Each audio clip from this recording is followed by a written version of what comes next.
Updated ka na ba?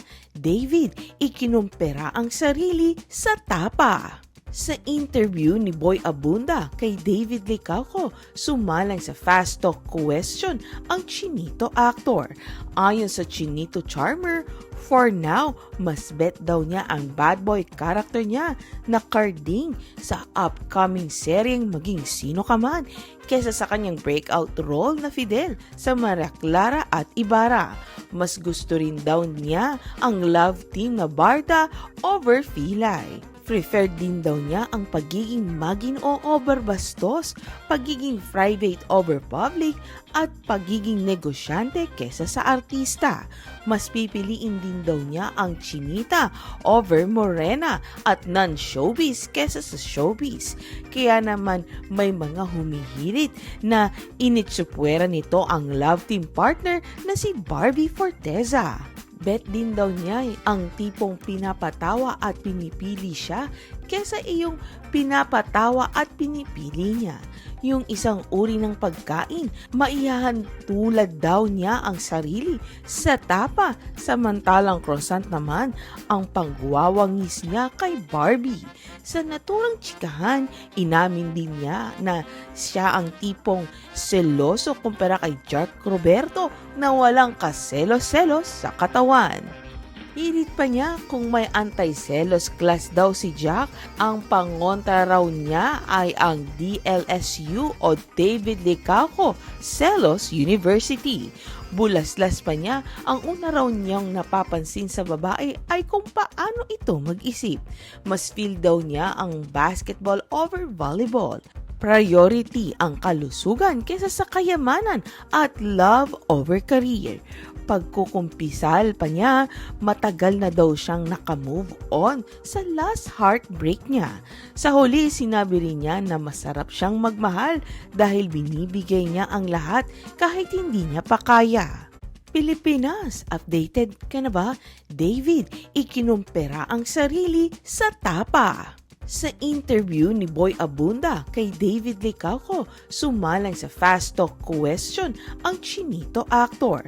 Ayon sa Chinito Charmer, for now, mas bet daw niya ang bad boy character niya na Carding sa upcoming seryeng Maging Sino Ka Man kesa sa kanyang breakout role na Fidel sa Maria Clara at Ibarra. Mas gusto rin daw niya ang love team na Barda over Filay. Preferred din daw niya ang pagiging magino over bastos, pagiging private over public, at pagiging negosyante kesa sa artista.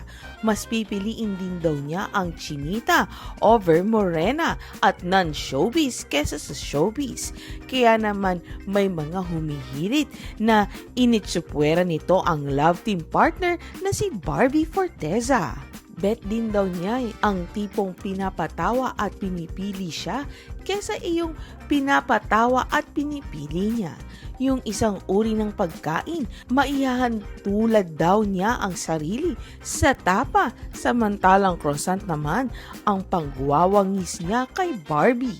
Sa naturang tsikahan, inamin din niya na siya ang tipong seloso kumpara kay Jack Roberto na walang kaselos-selos sa katawan.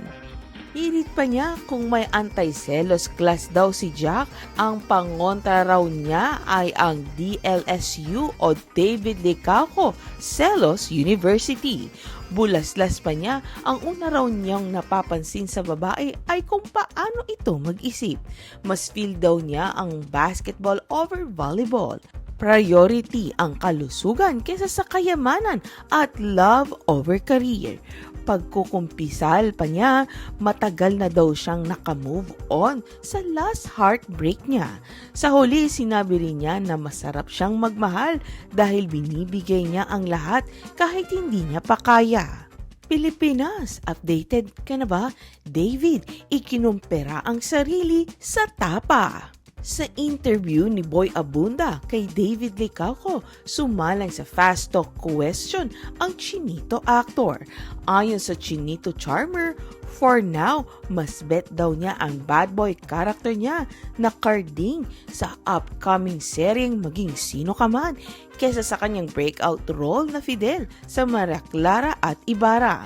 Mas gusto rin daw niya ang love team na Barda over Filay. Preferred din daw niya ang pagiging maging o over bastos, pagiging private over public, at pagiging negosyante kesa sa artista. Mas pipiliin din daw niya ang chinita over morena at non-showbiz kesa sa showbiz. Kaya naman may mga humihirit na initsupwera nito ang love team partner na si Barbie Forteza. Bet din daw niya ang tipong pinapatawa at pinipili siya kesa iyong pinapatawa at pinipili niya. Yung isang uri ng pagkain, maiyahan tulad daw niya ang sarili sa tapa, samantalang croissant naman ang pangwawangis niya kay Barbie. Sa naturang tsikahan, inamin din niya na siya ang tipong seloso kumpara kay Jack Roberto na walang kaselos-selos sa katawan. Hirit pa niya kung may anti-selos class daw si Jack, ang pangontra raw niya ay ang DLSU o David Licauco Selos University. Bulaslas pa niya, ang una raw niyang napapansin sa babae ay kung paano ito mag-isip. Mas feel daw niya ang basketball over volleyball. Priority ang kalusugan kesa sa kayamanan at love over career. Pagkukumpisal pa niya, matagal na daw siyang nakamove on sa last heartbreak niya. Sa huli, sinabi rin niya na masarap siyang magmahal dahil binibigay niya ang lahat kahit hindi niya pa kaya. Pilipinas, updated ka na ba? David, ikinumpera ang sarili sa tapa. Sa interview ni Boy Abunda kay David Licauco, sumalang sa fast talk question ang Chinito actor. Ayon sa Chinito Charmer, for now, mas bet daw niya ang bad boy character niya na Carding sa upcoming seryeng Maging Sino Ka Man kesa sa kanyang breakout role na Fidel sa Maria Clara at Ibarra. Mas gusto rin daw niya ang love team na Barda over Filay. Preferred din daw niya ang pagiging maging o over bastos, pagiging private over public, at pagiging negosyante kesa sa artista. Mas pipiliin din daw niya ang chinita over morena at non-showbiz kesa sa showbiz.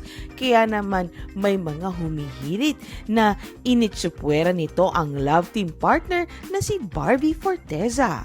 Bet din daw niya ang tipong pinapatawa at pinipili siya kesa iyong pinapatawa at pinipili niya. Yung isang uri ng pagkain, maiyahan tulad daw niya ang sarili sa tapa, samantalang croissant naman ang pangwawangis niya kay Barbie. Sa naturang tsikahan, inamin din niya na siya ang tipong seloso kumpara kay Jack Roberto na walang kaselos-selos sa katawan. Hirit pa niya kung may anti-selos class daw si Jack, ang pangontra raw niya ay ang DLSU o David Licauco Selos University. Bulaslas pa niya, ang una raw niyang napapansin sa babae ay kung paano ito mag-isip. Mas feel daw niya ang basketball over volleyball. Priority ang kalusugan kesa sa kayamanan at love over career.